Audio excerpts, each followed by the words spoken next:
Bienvenidos a una nueva edición de Lo Justo y Necesario aquí en El Periodista TV con interesantes invitados para analizar los temas de la contingencia. Hoy tenemos uno que sin duda ha dado que hablar, aunque el presidente trató de mediatizarlo después, pero esta reforma a las pensiones. ¿Por qué trató de mediatizarlo? Porque vimos que a las 24 horas ya estaba hablando de la reforma a las ISAPRES, por lo tanto tuvimos que acomodarnos, pero hoy vamos a hablar de lo primero, de aquel anuncio del día lunes en cadena nacional, y para ello tenemos a dos interesantes y conocidos invitados que ustedes ya han tenido aquí en Lo Justo y Necesario. Tenemos a Fernando López, académico de la Universidad Alberto Hurtado. ¿Cómo está, Fernando? Muy bien, muchas gracias por la invitación. Bienvenido también a René González Madrid, experto tributario. Muchas gracias también por la invitación, Francisco. También contento de estar por acá. Gracias. Nuevamente. También René es académico de la Universidad Alberto Hurtado. ¿Cómo están? A ver, ¿quién me cuenta primero y me simplifica este tema de las pensiones, Fernando? Bueno, esta es una reforma que tiene 47 medidas y todavía no se conocen los detalles de varias de ellas.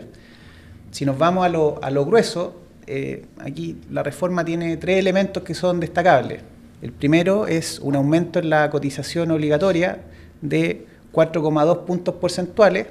4 puntos irían a las cuentas de ahorro previsional de los trabajadores, 0,2 irían a financiar un seguro solidario para la dependencia severa de las personas de mayor edad.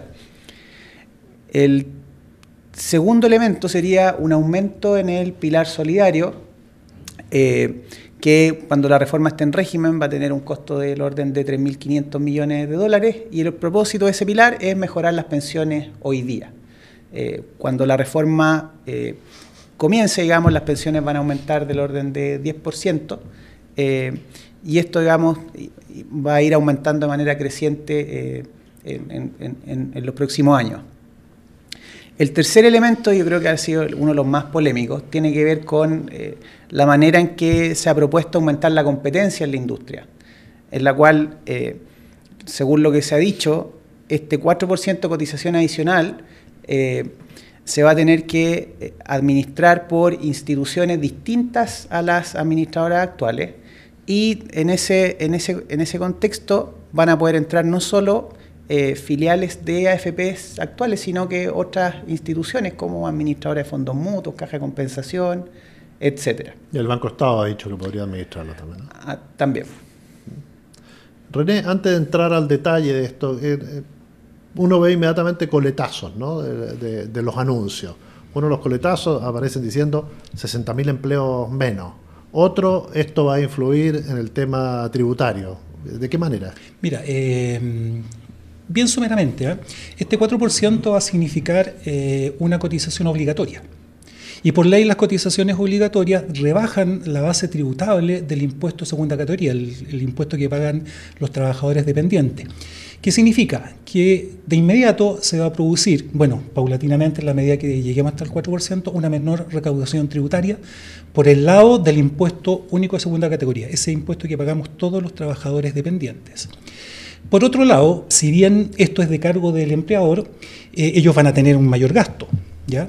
Y ese mayor gasto que les va a afectar a ellos, también les va a afectar en forma indirecta al Estado. ¿En qué sentido? Que este mayor gasto les va a permitir rebajar la base tributable de los empleadores o de las empresas, ¿ya? Y esto significa, ¿ya?, que va a haber también una menor recaudación tributaria por el lado del impuesto de primera categoría, el impuesto de las empresas. ¿Más o menos se sabe el monto de cuánto Todavía sería? No, y eso es ahí tenemos un trabajo por delante que realizar, para llevar a cifras lo que podría, porque esto se está recién analizando. Fernando, estuve leyendo un tema de la legitimidad. Tú hablas que toda esta reforma no enfrenta de alguna manera el problema mayor que existe hoy respecto a la AFP, que de alguna manera no cuentan con la confianza de sus usuarios y de la población chilena. Claro, yo creo que el tema de la legitimidad es una de las grandes omisiones de este proyecto de ley, que en lo grueso, digamos, se preocupa principalmente de temas paramétricos, mayor cotización, aumento de recursos para el pilar solidario, etcétera, pero no se abordan las distintas causas de descontento de la población. para darte un ejemplo, digamos, una de las causas de descontento hoy día con las pensiones es que cuando se creó el sistema y después en el transcurso del tiempo, digamos, se prometió que las pensiones serían bastante más altas de las que son. Había titulares en la prensa que hablaban de tasa de reemplazo de 70%, de 10%, pese a que se sabía, digamos, que el mercado laboral no iba a sostener ese nivel de pensiones. Hoy día creo que está ocurriendo algo similar, porque se está diciendo vamos a aumentar en 4 puntos porcentuales la cotización, esto va a aumentar en 40% las pensiones futuras, pero lo que no se está diciendo es que estas cifras, 40%, que es un número que parece bastante grande, no va a permitir financiar las pensiones a las cuales aspira la población, ¿ya? Un estudio de CLAPES muestra que las aspiraciones de pensión de la población están en el orden de los 400.000 pesos, ¿ya? Y la economía chilena, independientemente de la coalición a la cual tú le permitas diseñar una reforma de pensiones, eso está fuera de nuestras posibilidades. Y eso no se está diciendo. Entonces, estos números, estos porcentajes que parece que son grandes y podrían estar dando una señal equivocada a la población.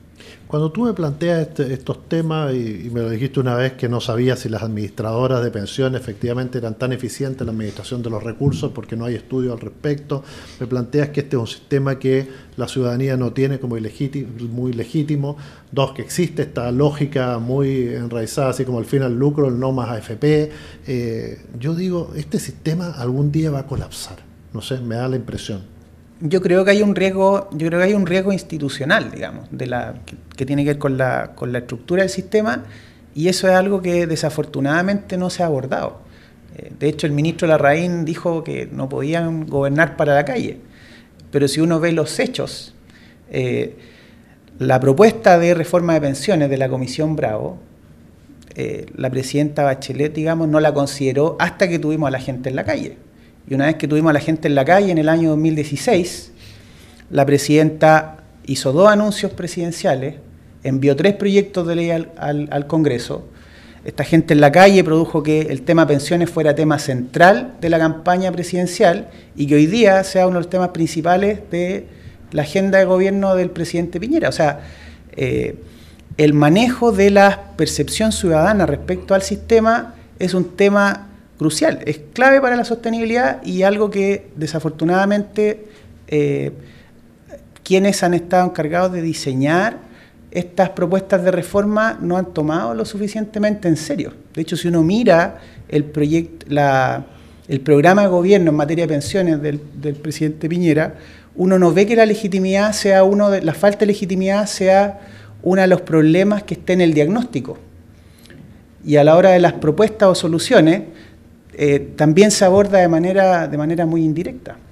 ¿Y esto qué significa? ¿Que estamos con soluciones parches para quitarle presión a lo que viene de la calle?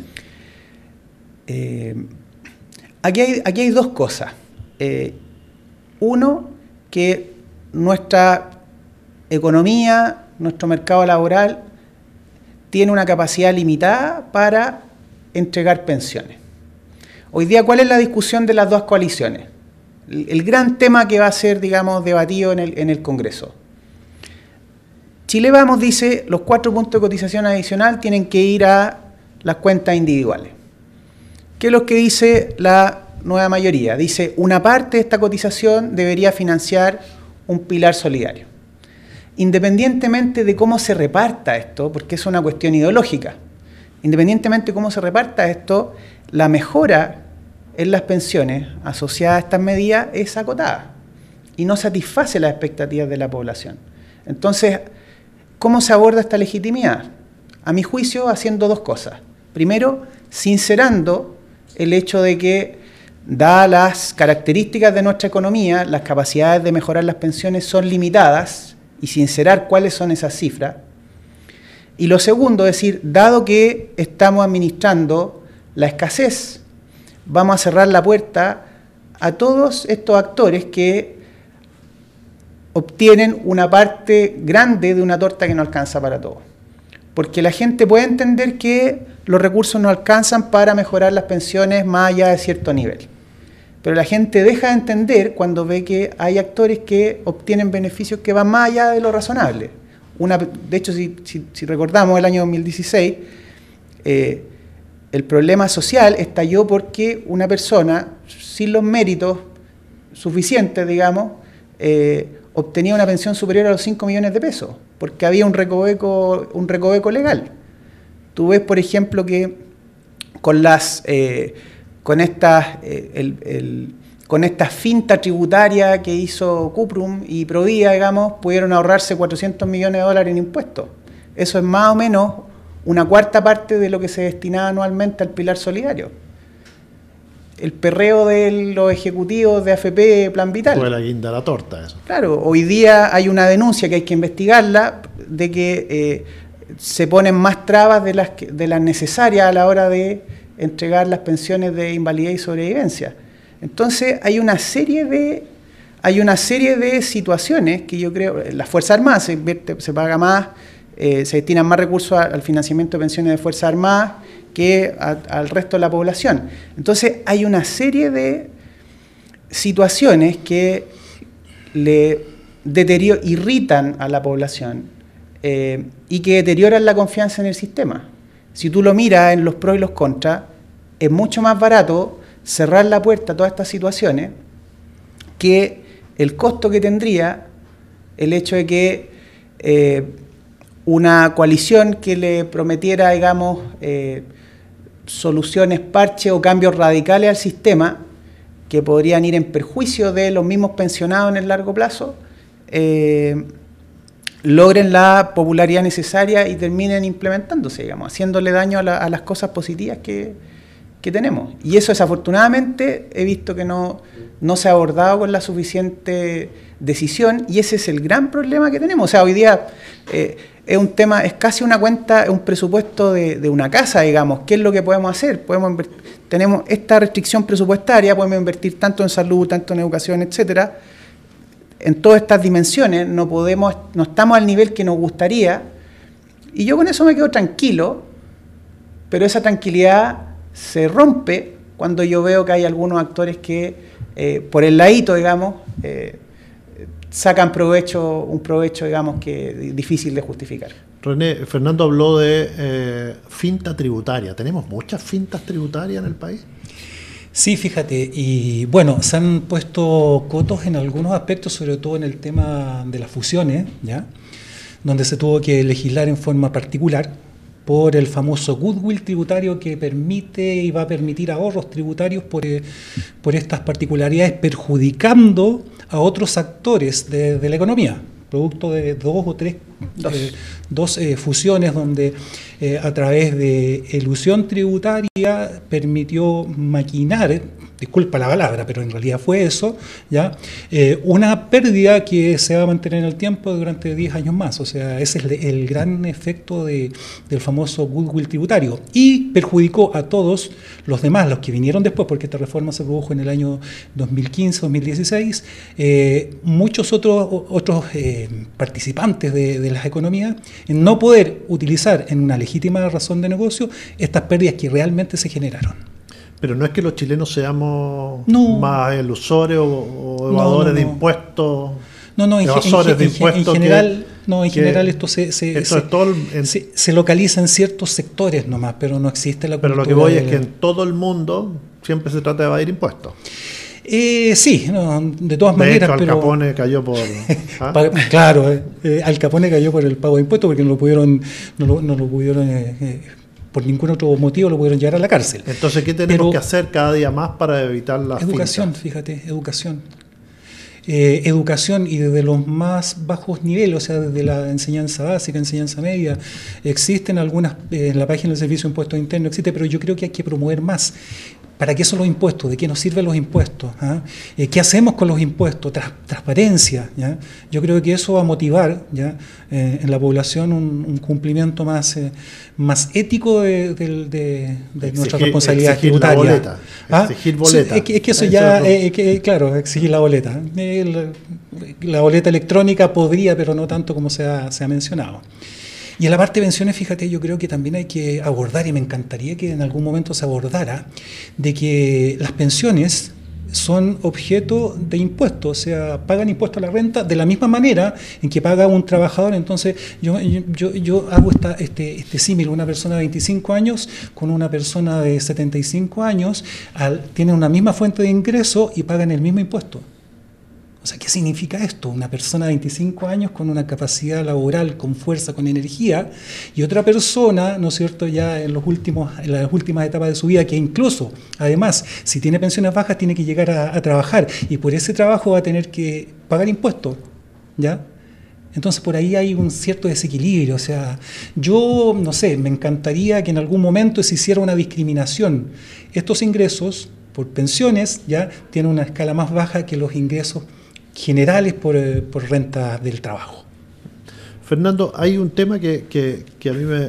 ¿Por qué no desagregamos o tratamos este proyecto de una manera distinta? Porque hay tú me hablas de una reforma al pilar solidario que podría aplicarse inmediatamente, ¿no es cierto? Por lo tanto, esa persona que vio al presidente el día lunes dice el próximo mes, dentro de 2 meses, porque ¿quién no está de acuerdo en que se aumente la pensión a las personas de mayor edad? ¿Cierto? Sin embargo, esto va entroncado con una ley que va a demorar 3, 4, 10 años, no sabemos cuánto, y que esa persona quizás no recibe ni siquiera en este periodo o en otro ese financiamiento. ¿No podemos avanzar en lo que realmente estemos de acuerdo, o esto hay que tratarlo como una unidad, que todo el proyecto que envió el presidente? Sí, ahí yo no entiendo poco, digamos, de la estrategia política. Pero se podría avanzar en lo primero. Tú podrías aumentar en los beneficios. O sea, la presidenta Bachelet es muy famosa por sus bonos. Se podría pagar en forma de bono esto. Claro, pero el bono siempre es como no es algo permanente, ¿no? Pero se podría, digamos, mientras esto se tramita, se podrían aumentar los beneficios.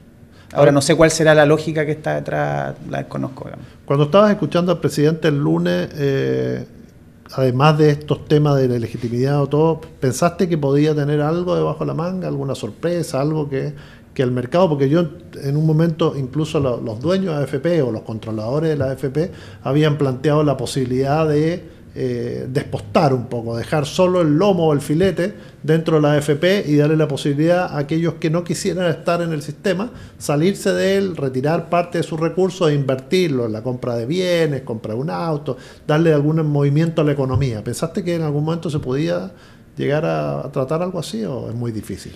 Al estilo peruano, ¿no?, que hicieron eso.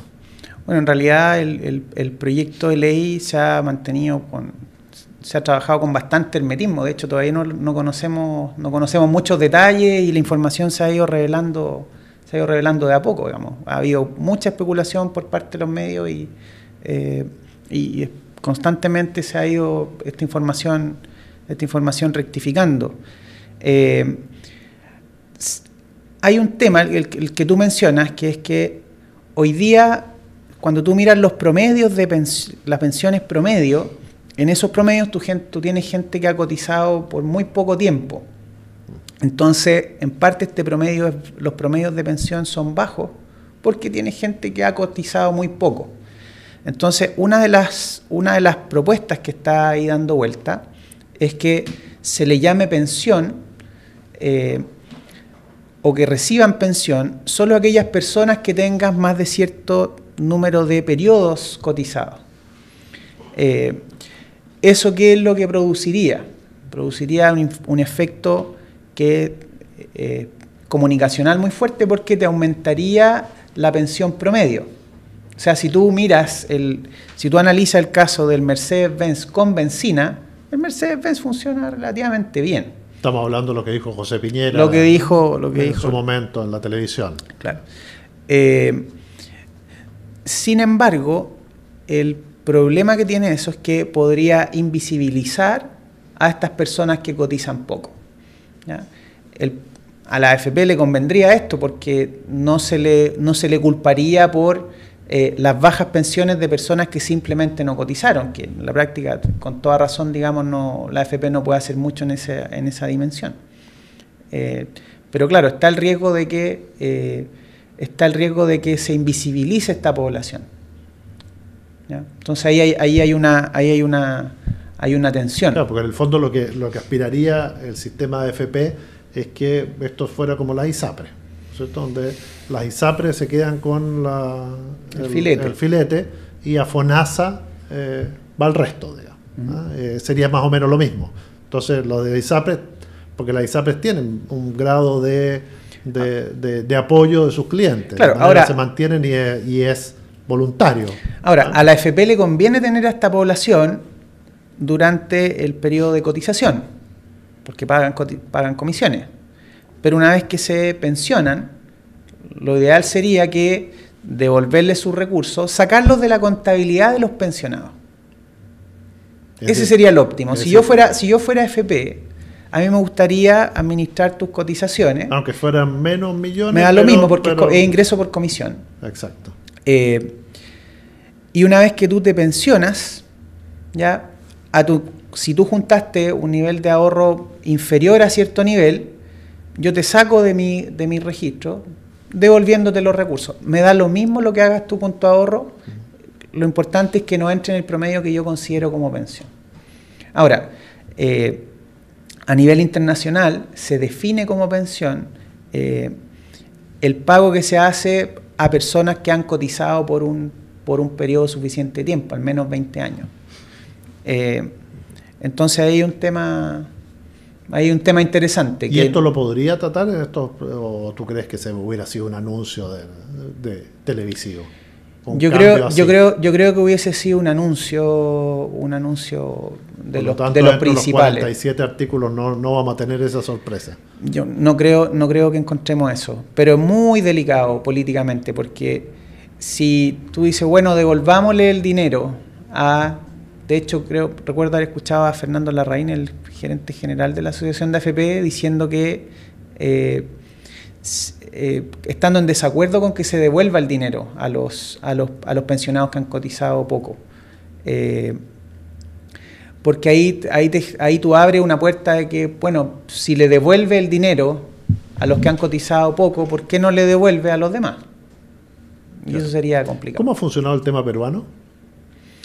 Tengo entendido que 2/3 de las personas que han retirado los recursos se lo han gastado en bienes de consumo y solo 1/3 ha hecho algún tipo de inversión. Que es lo razonable que ocurra. O sea, sí, con platita en el bolsillo te vas de viaje, te compras un televisor nuevo, un auto nuevo, etc. Y el problema es que después, claro, ¿quién financia las pensiones? Porque igual tú necesitas sobrevivir, digamos. Es como en el caso chileno. O sea, el caso chileno sustituyó el sistema de reparto, ¿ya?, que tenía problemas de solvencia, por un sistema de capitalización individual para transferir el riesgo de pensión a los trabajadores, ¿ya? Pero tú lo que observas en la práctica es que, aunque si las pensiones son bajas, tú como Estado podrías decirle, señor, usted no ahorró. Es su problema. Tú observas que en la práctica igual hay una garantía implícita de parte del Estado. No es como en un sistema de reparto, en donde tú estás comprometido a pagar cierto nivel de pensión y si no cumples con eso estás en problemas. Pero en este caso de capitalización individual vemos que al final igual el Estado tiene que pagar las pensiones insuficientes. Hay una garantía, una responsabilidad implícita del Estado. No, y además que tenemos toda la mano de obra hoy día, que el emprendimiento individual, que el independiente que no cotiza. No cotiza el independiente. Eso me llamó la atención, no se dijo nada de los independientes. Y que además han crecido en el último tiempo, ¿no? Estamos hablando del empresario independiente, porque el trabajador independiente, que se pueden confundir eso, paulatinamente se van a incorporar al sistema. Pero el empresario independiente en ninguna parte tiene... Claro, pero estamos desde el 2008 paulatinamente con esa gradualidad. Pero este año pareciera ser que es el último, ¿no? El próximo año... 2019, claro. En 2019 el independiente va a tener que cotizar. ¿O no? Sí. ¿Tú crees que va a haber una...? Lo veremos. Show me the Si no money. aparece otra transitoria por ahí. Lo veremos. Ahora, al veremos. empresario le cuesta pagar las imposiciones, es duro, se endeuda. Es como el sabemos que hay- independiente. Es igual que el mismo caso del independiente. ¿Ah? Pero estoy hablando de las imposiciones de sus trabajadores. ¿Sí? Sí.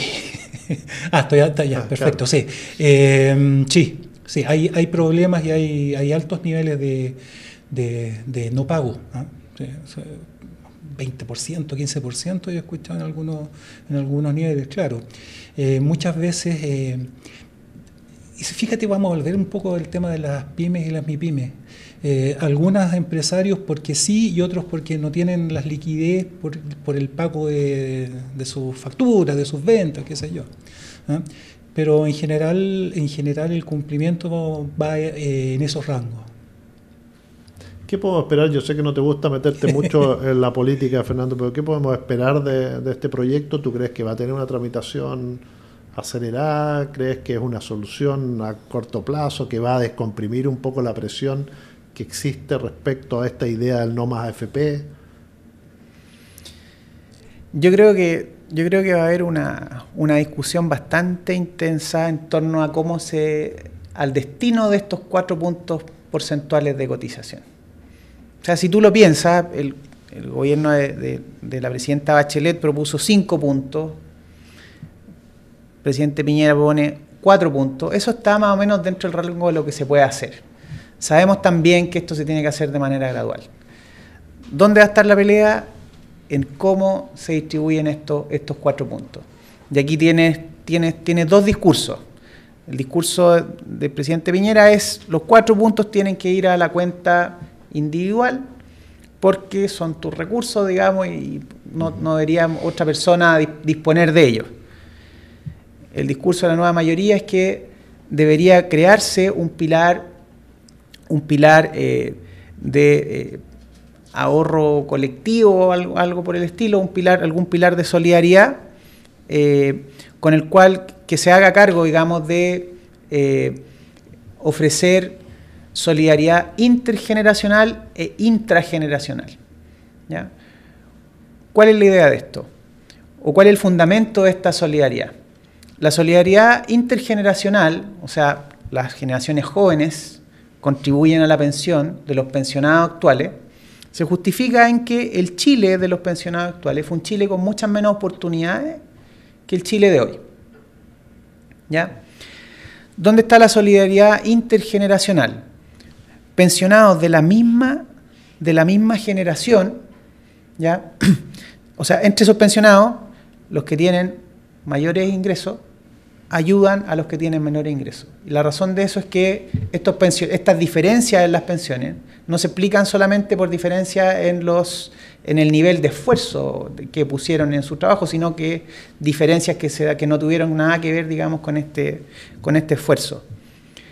¿Cuál es el problema de esto? El problema de esta solidaridad, que a cualquiera dice, bueno, solidaridad es algo positivo.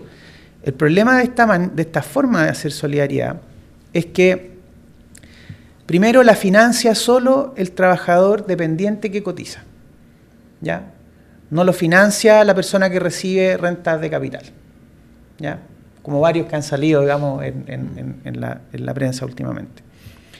Lo segundo es que lo pagan en mayor proporción los trabajadores dependientes de menores rentas. Hoy día el tope imponible es del orden de 2 millones de pesos. Una persona que gana 4, 5, 6 millones de pesos, como porcentaje de su sueldo, va a ser un aporte inferior a una persona que gana 300.000 pesos. Entonces ahí se produce otra inequidad.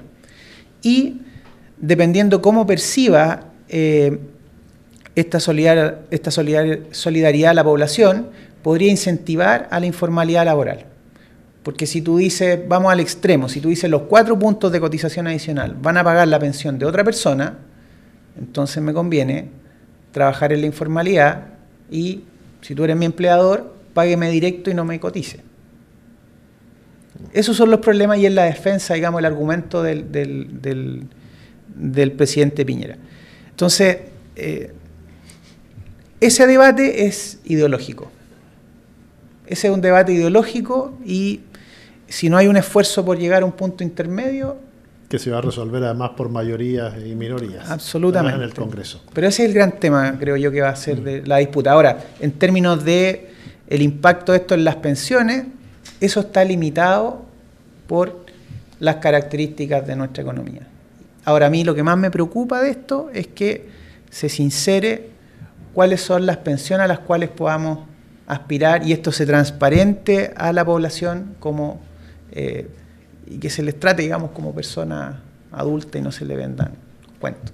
Y esto es transversal, porque este sinceramiento de las cifras o esto de decir con los 5 puntos de cotización adicional las pensiones futuras van a aumentar en 50%, digamos, es el mismo discurso comunicacional.